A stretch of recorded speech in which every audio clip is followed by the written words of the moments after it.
Welcome to Discover Indie Film. I'm Jeff Howard, and I have Olivia Lige Wuri with me. Hi, Olivia. Hello, hi everyone. I'm Olivia. Olivia's here because you wrote and directed a film called Cut All Trees. Wonderful film. I'm a very big fan of it. And in fact, you had the world premiere at FilmVision Los Angeles for it last year in June of 2025. And I'm proud to say your film took home the Grand Jury Award for Best Cinematography for all short films for your cinematographer, Red Jitar. So congrats on the award. And I would have given you more, but I'm not in charge of that because I just think it's wonderful film.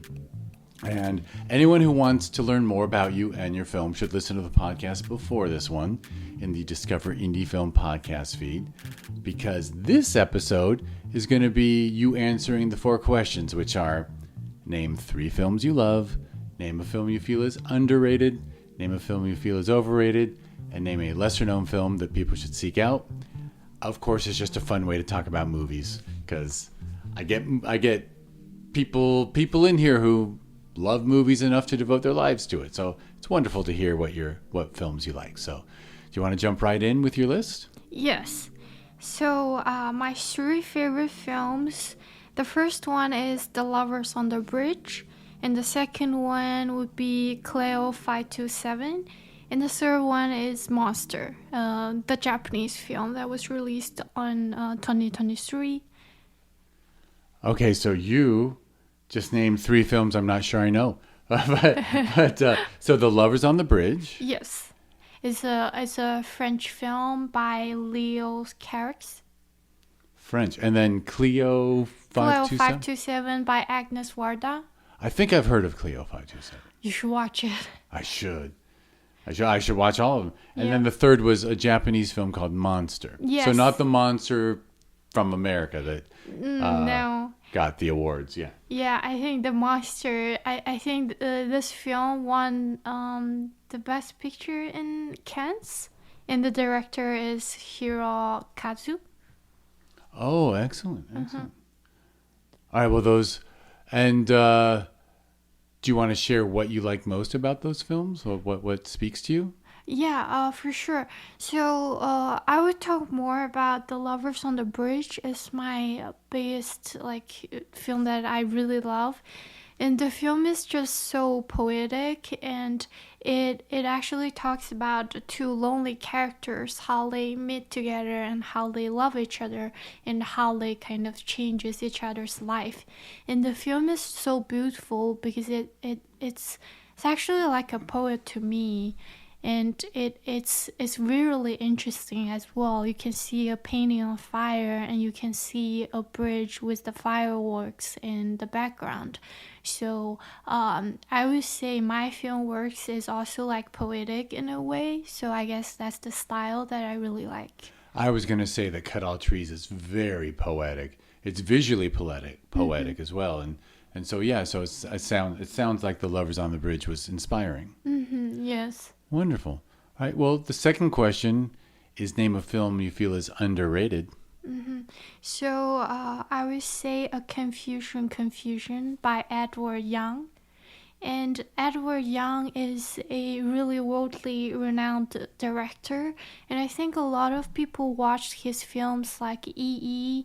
or like a film called A Brighter Summer Day. That is one of his famous work. But for me, my favorite work from him is actually A Confusion, because it talks about humanity and society in Asian countries. So the story is about multiple characters, and I would say it's more focusing into a family drama, but you can see how people interact with each other and how people meet their kind of like crisis in life and how they deal with it. And the film is from, I'm looking it up, but the original title, but I want everyone to know it's Confucian, like Confucius, Confucian, like Confucian. Yes, the philosopher, and then confusion. So it's probably a fairly philosophical film in some ways. Um, I would say that film has so many interesting dialogues because when I write my own script, I think the hardest to write is dialogue. How to write interesting and deep dialogues is hard for me. But for this film, I think every sentence that the character is speaking is also great because it has subtext in it has emotions in it, and it also has the personality in it, which I think is so great. Excellent, excellent. Well, the next question is a film you feel is overrated. Yeah. I actually think about it a lot and I come up with an answer that I think you might say, "Oh yeah." So, Honora. Anora. Yes. You know what's funny is I need to see it. I'm so busy watching submissions for the festivals that I don't get to see all the Oscar nominees, including the Oscar winners. So I have to see Anora. You should watch it. I'm really curious about how you feel about that film because I listed as underrated, overrated. Yeah. It's not because I don't like that film. The film itself is very entertaining, but I also watched Sean Baker's earlier film works. He's an indie filmmaker, and I watched his first feature, Tangerine, and I watched his The Florida Project. So I knew that he's really great at showing complexity from a character and showing a detailed kind of life pieces and just to tell a really well told story. But for Honora, I think the production is really great, from the image. I would say it's a cinematic work, but just like for the character and for the story plots, I wouldn't think that is the best film from Sean Baker. That's why I feel like it's overrated. Well, you answered the question in my favorite possible way because that's what I always tell people. We're not insulting the film. We're saying like actually sometimes my overrated, when people demand me to answer it, I'll name a Coen Brothers film, No Country for Old Men, that won them the Oscar, but I love all their films, and for me, that one's not even in their top 5. It beat There Will Be Blood that year, which I think is actually a better film. So I'm like, so for me, no, they should not have won the Oscar for that film. They should have won it for all their others, like especially Miller. Like that, there's all these wonderful films they've made. So I just kind of feel like so you used overrated the way I love, which is. Yeah. You're saying it's a good film, it's a great film, but this person's other films deserved more praise. Yeah. So they were underrated, and that makes this one a little overrated. And you're not saying it's a bad film at all. You're saying you highly recommend it. Yes. People should watch it, and I think everybody who watched it really has like polarized feelings about it. Some people hate it, and some people love it. Well, I have to admit, it gets a target on its back for the awards, right? Because if it were a little film that people were just hearing about, everyone would say, "Oh, it's so great." But because it gets all the acclaim, now people try to knock it off the pedestal. Yeah. People are people. All right. Well, one question left, which is a lesser-known film for people to seek out, which is funny because I haven't hardly known any of your films. But that's just because I'm old and out of touch. So... a lesser known film for me would be Tokyo Godfathers. It's a animated feature and the director is really famous. His name is Kon Satoshi. And the famous work by him is named Perfect Blue. I think most of the filmmakers, they watch that film, but not Tokyo Godfathers. Because I think for the director, he only made like 5 or 6 TV series and movies. So Tokyo Godfather is the only comedy that he created. And that film is just so heartwarming. So the story is about three homeless people, actually. And they all have their dreams. They all have something they want to do. And the story happens on the Christmas Eve. and they run into a small tiny infant baby on the street, and they're trying to find the mother for that infant, and the story begins there. I would recommend this film. Maybe on a Christmas Eve, you can watch it with your family. It's just so great and heartwarming. It kind of lifts me up every time and makes me feel, makes me feel more excited about tomorrow.